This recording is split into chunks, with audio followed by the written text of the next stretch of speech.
Hoje a gente vai estar falando aí sobre a classificação dos seres vivos, beleza? Então vamos começar aqui.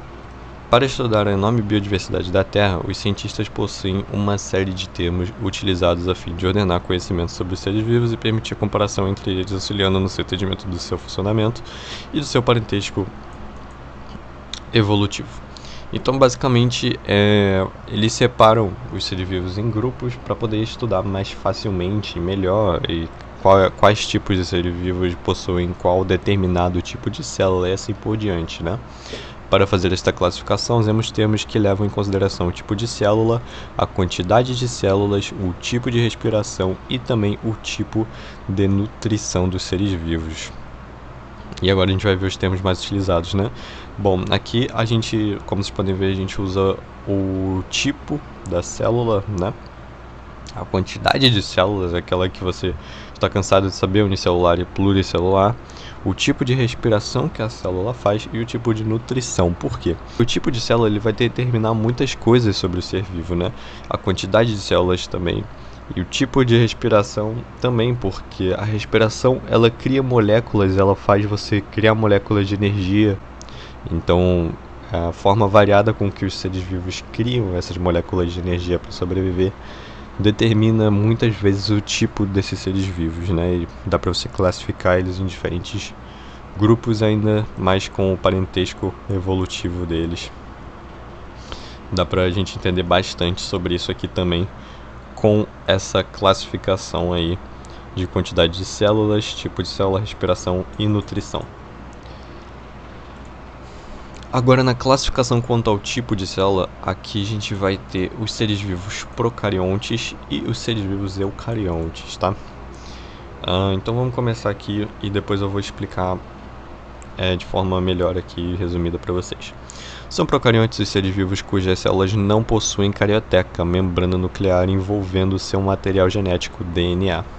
Nesse caso, o DNA encontra-se misturado ao citoplasma, em uma região chamada de nucleóide. Porém, apesar de ser a mais famosa das suas características, a ausência de núcleo organizado não é a única diferença dessas células para as demais. Tá certo? Então, nos seres vivos procariontes, a gente pode ver aqui embaixo, o DNA deles, que é essa cobrinha aqui, está disperso aqui na célula, beleza? Está disperso aqui no citoplasma. Já aqui no eucarionte, ele tem a carioteca aqui envolvendo esse DNA, né? O DNA aqui está envolvido pela carioteca. Essa é a principal diferença, né? A mais famosa. Que por isso a gente já consegue ver que o eucarionte é muito mais organizado, né? Enfim, vamos voltar aqui.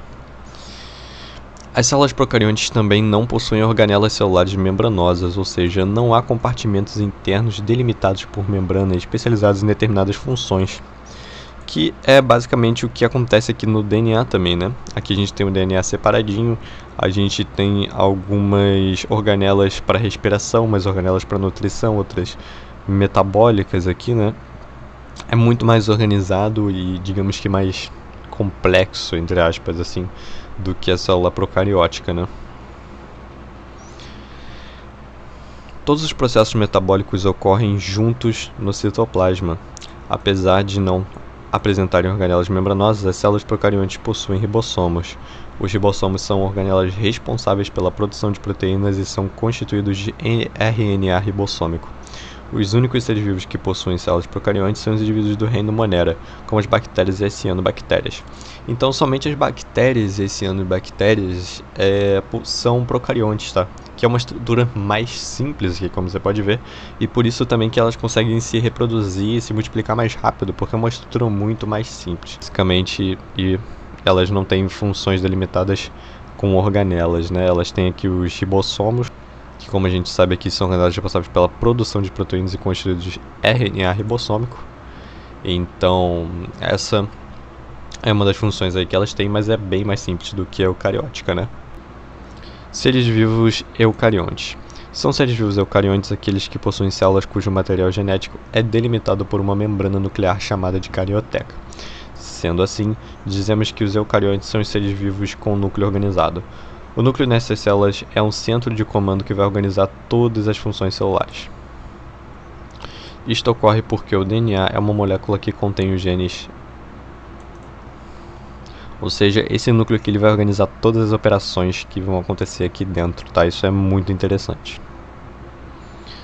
Isto ocorre porque o DNA é uma molécula que contém os genes, né, as receitas para a produção de inúmeras substâncias importantes para o metabolismo celular. Esse cara aqui, ele tem um papelzinho com todas as ordens que cada um precisa fazer e ele vai dar essas ordens aqui para todo mundo, certo?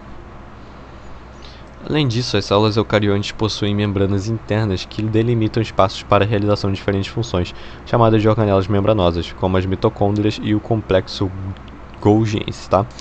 Como a gente pode ver aqui, a gente tem as mitocôndrias e o sistema Golgiense aqui. A organização e setorização de funções permite que as células eucariontes sejam mais complexas e maiores que as células procariontes. Todas as células, exceto as dos moneras, são eucariontes, ou seja, todos os animais e, enfim, são feitas de células eucarióticas, tá? Porque são estruturas mais complexas, né? Não são, assim, necessariamente não são bactérias, né? São animais feitos dessas estruturas mais complexas e geralmente são pluricelulares também. Classificação quanto à quantidade de células. Na classificação dos seres vivos quanto à quantidade de células, temos os grupos 2 unicelulares e pluricelulares. Seres vivos unicelulares. Os seres vivos unicelulares são aqueles cujo organismo é constituído de apenas uma célula. São exemplos de seres vivos unicelulares todos os indivíduos do reino Monera, todos os protozoários e algumas algas e fungos, tá certo? Então, são seres vivos unicelulares aqui, a gente pode ver um exemplo, né? Seres vivos que possuem apenas uma célula. Todas as bactérias, né, todos do reino Monera, possuem apenas uma célula. Seres vivos pluricelulares. São pluricelulares os seres vivos constituídos de muitas células, podendo ou não haver a organização dessas células em tecidos. São exemplos de pluricelulares todos os animais, as plantas, alguns fungos e algumas algas. Então, todos nós, tirando o reino Monera, protozoários, algumas algas e fungos, somos pluricelulares eucariontes, tá certo? Classificação quanto ao tipo de respiração. Na classificação dos seres vivos quanto ao tipo de respiração, a divisão se dá em seres vivos aeróbios e anaeróbios. Tá certo? A gente tem essa divisão aqui, os aeróbios e os anaeróbios. E dentro dos anaeróbios a gente tem os anaeróbios facultativos, que são os que intercalam, e os anaeróbios obrigatórios ou estritos, que eles eles são estritos a um tipo só de produção de energia. São chamados de aeróbios aqueles seres vivos que utilizam gás oxigênio no processo de produção de energia, onde moléculas energéticas obtidas pela alimentação ou processos autotróficos são quebradas em um conjunto de processos que chamamos de respiração celular. Ou seja, nós somos aeróbios, né? Os animais vertebrados, assim como as plantas, são exemplos de organismos aeróbios. Nós utilizamos gás oxigênio, né, para quebrar as moléculas energéticas e usar a energia que tem dentro delas.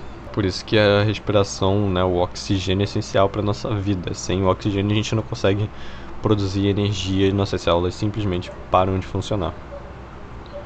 Seres vivos anaeróbios são organismos que não utilizam oxigênio na quebra de nutrientes para a obtenção de energia. Esses seres podem ser de dois tipos, tá? Ou seja, os anaeróbios aqui eles não utilizam gás oxigênio.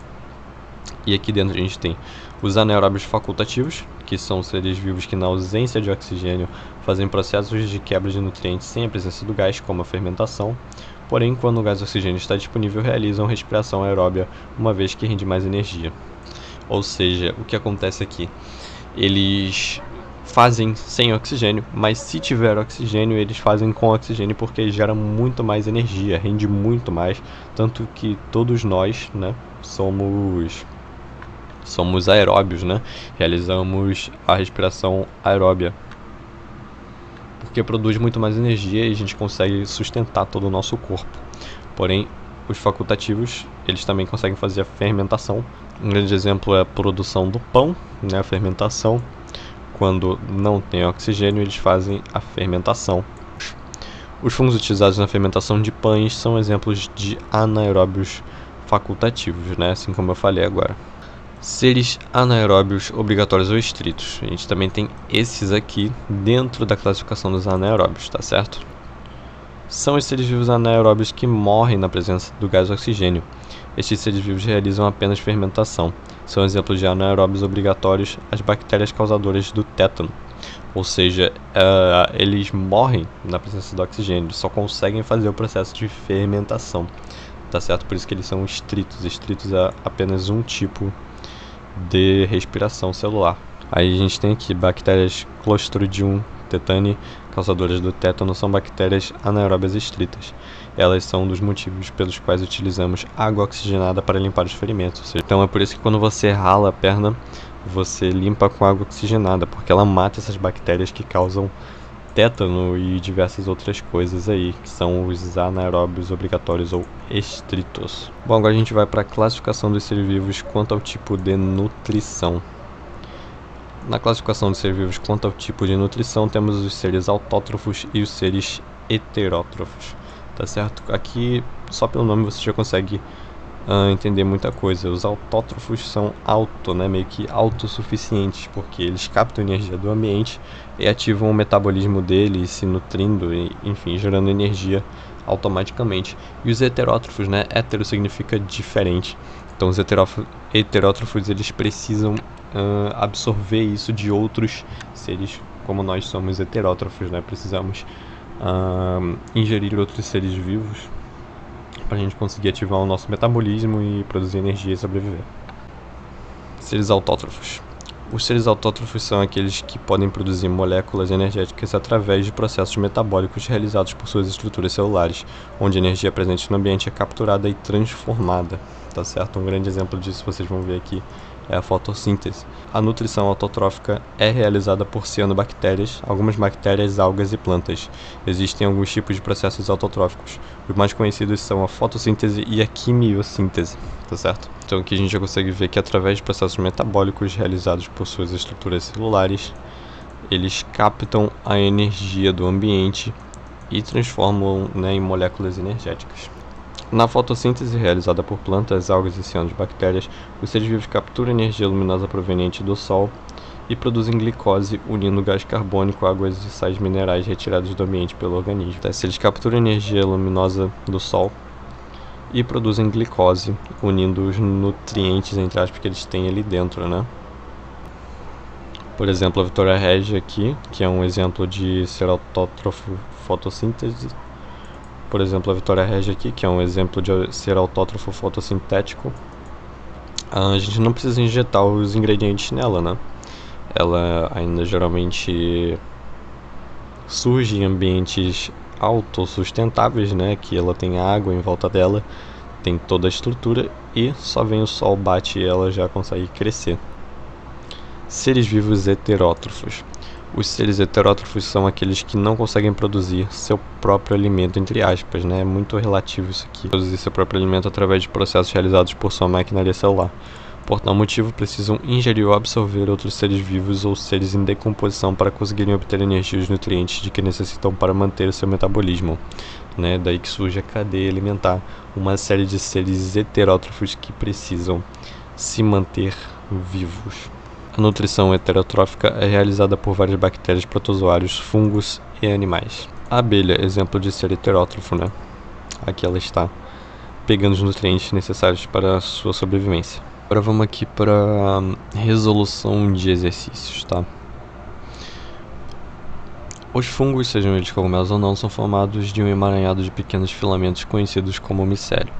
O solo está cheio desta rede de micélios que ajuda a conectar diferentes plantas no mesmo solo. Muitos cientistas estudam a forma como as plantas usam essa rede de micélios para trocar nutrientes e até mesmo para se comunicar. O que acontece aqui então? A gente está falando de uma troca entre plantas e fungos. Então o que acontece aqui? Essa relação de troca na biologia, que é benéfica para os dois seres que estão envolvidos, é chamada de simbiose. E nesse caso aqui, entre plantas e fungos, é batizada de micorrizas. Então aqui, na relação de simbiose entre as plantas e fungos, que são conhecidos como micorrizas, as plantas recebem água e nutrientes essenciais desses fungos, e nesta relação as plantas fornecem carboidratos para o desenvolvimento dos fungos, ou seja, é benéfico tanto para as plantas, tanto para os fungos. Então, essa aqui é a alternativa correta, beleza? Mas vocês podem ver aqui, Aqui está dizendo que as plantas se conectam com os fungos e usam redes de micélios para trocar nutrientes. Correlacione os reinos dos seres vivos mencionados entre parênteses com suas respectivas características. Então, vamos lá. Procariontes, unicelulares, coloniais ou não e autótrofos. Aqui a gente já consegue perceber que é Monera, né? Porque Monera, né, as bactérias são seres procariontes, unicelulares, podem ser coloniais ou não, podem se multiplicar ou não e são autótrofos. Mas então aqui, isso aqui descreve as bactérias, então é do reino Monera. Então aqui a gente já consegue matar, que é 3, né, a primeira. E aqui se a gente for ver o segundo, eucariontes unicelulares, coloniais ou não, vários métodos nutricionais, fotossíntese, absorção e ingestão. Isso daqui a gente consegue ver que são os protozoários, como está descrito aqui. Porque eles têm vários métodos nutricionais de fotossíntese e eles fazem absorção e ingestão também. Os protozoários também têm uma característica de parasitas, né? Eles podem viver dentro do nosso corpo também, enfim, do reino protista. E aqui, eucariontes, heterótrofos, geralmente multinucleado, nutrição por absorção. Esse daqui a gente já consegue perceber que são fungos, porque os fungos eles absorvem, tá? E eles também são eucariontes, também são heterótrofos e geralmente são multinucleados, apesar de não ter isso aqui nessa matéria, isso é verdade. Eucariontes multicelulares e fotossintetizantes, a gente já consegue imaginar que são as plantas, né? Porque as plantas realizam fotossíntese, então ele é do reino Plantae, tá certo? Eucariontes multicelulares heterótrofos e nutrição por ingestão. A gente já consegue perceber que é a animalia aqui, por último, porque a gente faz a nutrição por ingestão, né? A gente tem que fazer a ingestão de outros seres vivos e somos heterótrofos, eucariontes multicelulares, somos animais, né, no caso, e também essa característica do reino animalia, né, que são todos os animais. Então, é basicamente isso. Escherichia coli é comum na flora bacteriana do intestino de humanos e de outros animais, mas que em grandes quantidades podem causar problemas como infecção intestinal e infecção urinária, acontecendo principalmente se o indivíduo consumir água ou alimentos contaminados. A respeito das bactérias, assinale a alternativa incorreta. Apenas uma pequena porcentagem das espécies de bactérias causam doenças aos homens. É verdade, tá? Ele está pedindo para incorreta aqui. As bactérias são unicelulares e procariontes podem viver de formas isoladas ou colonial. Procede, como a gente viu lá em cima. Algumas bactérias possuem metabolismos aeróbico na presença de oxigênio e outras anaeróbicas quando são sem oxigênio. Correto. Na tal classificação dos organismos, a bactéria E. coli está contida no domínio bactéria. Bactérias são seres pluricelulares e eucariontes que podem sintetizar. Já está errado, né? Porque bactérias não são pluricelulares e nem eucariontes, então a gente achou que é incorreto. Tá certo? Isso aqui é correto, está classificado como bactéria, né? É comum na flora bacteriana, enfim. Lactobacilos são bactérias muito utilizadas na produção de coalhados, iogurtes e certos queijos. Um lactobacilo é classificado como um organismo. Aí aqui a gente tem diversas opções. Aqui no enunciado a gente consegue ver que eles são bactérias. Então, se eles são bactérias, eles são procariontes e unicelulares, né? Essa aqui é bem fácil, porque bactérias são sempre procariontes e unicelulares. Recentemente, pesquisadores descobriram no Brasil uma larva de mosca que se alimenta das presas capturadas por uma planta carnívora chamada Drosera. Essa planta, além do nitrogênio do solo, aproveita o nitrogênio proveniente das presas para a síntese proteica. Já a síntese de carboidratos ocorre como nas demais plantas. As larvas da mosca, por sua vez, alimentam-se dessas mesmas presas para a obtenção da energia necessária a seus processos vitais. Com base nas informações, é correto afirmar que a Drosera é uma planta carnívora, né? Então, o que a gente consegue ver aqui? As plantas carnívoras produzem o seu próprio alimento, então elas são produtoras, tá? E o único lugar que afirma isso aqui é a primeira. É autotrófica e a larva da mosca é heterotrófica, tá? Porque a larva da mosca, ela se alimenta das presas capturadas pela planta, então ela precisa de algo diferente, né? Ela não produz o seu próprio, ela tem que pegar lá da planta. E a planta carnívora, ela produz seu próprio alimento, como diz aqui. Ela aproveita, além do nitrogênio do solo, aproveita o nitrogênio proveniente das presas para a síntese proteica. Já a síntese de carboidratos ocorre como nas demais plantas. Então, o que acontece aqui? Isso daqui é o que mantém ela viva, tá? A síntese de carboidratos ocorre como nas demais plantas. E a síntese de carboidratos está ligada com a produção de energia. Então, ela produz a sua própria energia. Os fungos são seres uni- ou pluricelulares, eucarióticos e heterotróficos, desempenham um papel importante como decompositores nas cadeias tróficas, permitindo que os elementos químicos constituintes da matéria orgânica morta possam ser reaproveitados por outros seres vivos. Considere a tabela a seguir com as características principais desses grupos de fungos, tá? Bom, isso aqui é mais pesquisa, tá? Mas se você souber uma dessas, você já consegue ter uma ideia. Se você souber que esse Basidiomycota, ele é um exemplo dele é o champignon, você vê que só tem essa alternativa aqui, tá? Então aqui a gente tem o Zygomycota, ele é multicelular. O Ascomycota, que é o levedo de cerveja, ele tem corpo de frutificação ausente ou presente. E o Basidiomycota, ele é o champignon, né? Um exemplo dele. Então é bom você gravar esses exemplos que eles vão te ajudar, né? As cianobactérias foram no passado consideradas como algas, sendo denominadas algas azuis em razão da coloração azulada que muitas possuem. Hoje sabemos que elas têm parentesco muito distante das algas, porque as cianobactérias são procariontes enquanto as algas são eucariontes. Perfeito. As cianobactérias, como você pode ver, cianobactérias, são procariontes e as algas, em grande maioria, são eucariontes, ok? Então é basicamente isso daqui. A comparação da organização estrutural entre as células dos organismos procarióticos e eucarióticos revela que as células eucarióticas possuem um núcleo verdadeiro com um complexo envoltório nuclear. Já nas células procarióticas, o envoltório nuclear é ausente. Perfeito, tá? Analisando-se as características e peculiaridades dos procariontes e eucariontes, assinale o que for correto. E a resposta certa é essa daqui: os procariontes são fundamentais para a manutenção da vida, pois algumas espécies atuam como decompositoras, outras são fotossintetizantes, quimiosintetizantes, além de poderem também participar de processos de fermentação. Completamente correto, tá? As bactérias são essenciais para a vida, sem bactéria não há vida, né? A figura a seguir ilustra duas células diferentes. Observe com atenção e analise as afirmações. Aqui a gente consegue ver uma célula eucariótica. E essa daqui cara, pelo visto ela não é procarionte, tá? Então com isso a gente consegue concluir que a célula A é uma célula vegetal, porque apresenta, diferentemente da célula B, parede celular e ribossomos. Essa daqui tem parede celular, essa aqui também tem parede celular. A célula A é uma célula procariótica, enquanto a B é uma eucariótica. Na verdade, essa daqui é eucariótica e essa daqui eu sei que ela não é procariótica também. A célula A é uma célula heterotrófica, enquanto a B é uma autotrófica. Não tem como afirmar isso daqui, então a gente vai colocar que todas as afirmativas estão incorretas. Vamos clicar aqui em terminar questionário e a gente acertou aqui 100%. Beleza? Tudo correto aí.